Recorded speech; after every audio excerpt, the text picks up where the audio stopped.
Viewers வணக்கம். நம்ம இன்னைக்கு என்ன பார்க்க போறோம் அப்படின்னா உருளைக்கிழங்கு மட்டன் கிரேவி பார்க்க போறோம். இது வந்து ரொம்ப சூப்பரா இருக்கும். செய்யறதும் ரொம்ப சிம்பிள் தாங்க.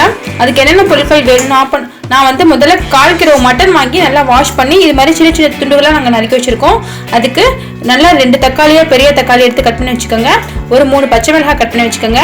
2 பட்டை, 1 டீஸ்பூன் வெந்தயம் எடுத்து வச்சுக்கோங்க. அப்புறம் 2 வெங்காயம் வந்து கட் பண்ணி வச்சுக்கோங்க.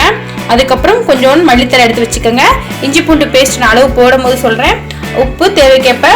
அப்புறம் மஞ்சள் தூள் 1/2 டீஸ்பூன் போடுவோம். உருளைக்கிழங்கு வந்து 1/4 கிலோ கறி அப்படிங்கும் போது ஒரு 1/4 கிலோ உருளைக்கிழங்கு வாங்கி வச்சுக்கோங்க. மல்லித்தூளும் தேவை, எண்ணெய், அப்புறம் வந்து மிளகு சீரகத்தூள், தேங்காய் வந்து இதை வந்து நைஸாக நல்லா அரைச்சிக்கணும். ஒரு 5-6 கீற்று தேங்காய், அப்புறம் மிளகாய் தூள். குக்கரில் செய்யுங்க. குக்கர் அடுப்பில் வச்சு அடுப்பு ஆன் பண்ணி குக்கர் ஹீட் ஆனதோட நம்ம ஆயில் சேர்த்துடலாம். ஆயில் ஒரு 3 டீஸ்பூன் சேர்த்துக்கோங்க. ஆனதோட நம்ம 1 டீஸ்பூன் வெந்தயத்தையும் பட்டை 2ஐயும் போட்டுடலாம். அது கொதி வரட்டும். நம்ம நறுக்கி வச்சிருக்க வெங்காயத்தை சேர்த்துடலாம். அடுத்து பச்சை மிளகாய் போட்டு வதக்கிடுங்க. அடுத்து நம்ம கறியவே போட்டுடலாம். அப்புறம் மல்லித்தலை கொஞ்சம் போட்டு மிச்சத்தை வந்து லாஸ்ட்டாக தூவி விட்டுக்கலாம். இப்போ இந்த கறியெல்லாம் எண்ணெயில் வதங்கணும். இது எல்லாத்தையுமே நல்லா வந்து வதக்கிடுங்க. இப்போ மிளகாய்த்தூள் வந்து சேர்த்துடலாம். நம்ம மிளகாய் வேற 3 போட்டிருக்கோம். ஸோ மிளகாய்த்தூள் வந்து ஒரு 1/2 டீஸ்பூன் போடுங்க போதும். இல்லை காரம் அளவு தூக்கலாம் வேணா நீங்கள் 1 டீஸ்பூன் போட்டுக்கோங்க. அடுத்து மிளகு சீரகத்தூள் ஒரு 1/2 டீஸ்பூன். அப்புறம் மஞ்சள் தூள் ஆக ஒரு 1/2 டீஸ்பூன். மல்லித்தூள் வந்து டீஸ்பூன் கணக்குன்னு பார்த்தா 2 டீஸ்பூன் போட்டுக்கோங்க. பேஸ்ட் சேர்த்துடலாம். அது வந்து ஒரு 2 டீஸ்பூன் போடுங்க இஞ்சி பூண்டு பேஸ்ட்டு. இப்போ எல்லாத்தையும் நல்லா ஒன்றா நல்லா ஃபுல்லாக எண்ணெயில் வதக்கிடுங்க. ஓகேங்களா? இதெல்லாம் உப்பு வந்து நான் 2 டீஸ்பூன் போடுறேன். அதாவது கறிக்கும் உருளைக்கிழங்கு எல்லாத்தையும் சேர்த்து போடணும். நீங்கள் தேவைக்கேற்ப போட்டுக்கோங்க. இப்போ அதையும் சேர்த்து நல்லா வதக்கிடுங்க. முதல்ல வந்து நம்ம கறியை வேக வச்சு எடுத்துக்கலாம். அப்புறமா தான் உருளைக்கிழங்கு இது பண்ணும். 1/4 கிலோ கறிக்கு வந்து எவ்வளோ தண்ணி வேணுமோ, அதாவது ஒரு கப் தண்ணி ஊற்றி கறியை வந்து வேக வச்சு எடுத்துக்கோங்க. கறியை வந்து ஒரு 7-8 விசிலுக்கு வச்சு எடுத்துக்கோங்க. கறி வெந்ததுக்கப்புறம் 8 விசில் கழிச்சு பார்க்கலாம். 7 விசில் வந்துருச்சு. நம்ம பார்ப்போம் வெந்துருச்சான்னு. இங்கே பாருங்கள், நமக்கு வந்து கறி வந்து நல்லாவே வெந்துருச்சு.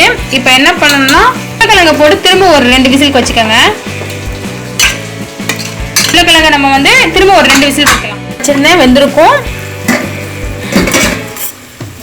உருளைக்கிழங்கு கறி வந்து 2மே வெந்துருச்சு. நமக்கு வந்து மசாலா கிரேவி ரெடி ஆயிடுச்சு. பார்க்கறதுக்கே சூப்பராக இருக்குது. இப்போ ஃபைனலாக நம்ம என்ன பண்ணணும்னா தேங்காய் நான் வந்து அந்த வச்சு உங்களுக்கு காமிச்சேன் பார்த்தீங்களா, தேங்காய் அதை அரைச்சி எடுத்துக்கிட்டேன். அதை ரொம்ப சக்கையெல்லாம் ரிமூவ் பண்ணிடுங்க.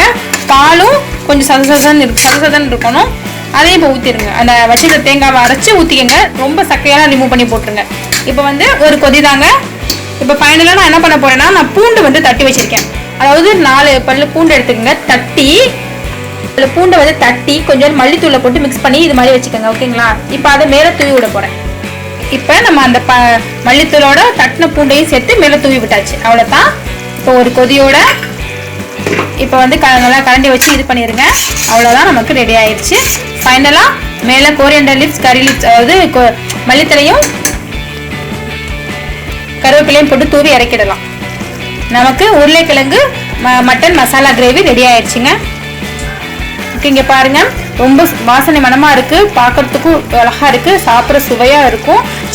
சப்பாத்திக்கு, பரோட்டாவுக்கு, இடியாப்பத்துக்கு, தோசைக்கு கூட நம்ம தொட்டுக்கலாம். சாதத்தில் போட்டு பிசைஞ்சு சாப்பிட்லாம். ரொம்ப சுவையாக இருக்கும். செஞ்சு பாருங்கள். ஈஸியானது தான்.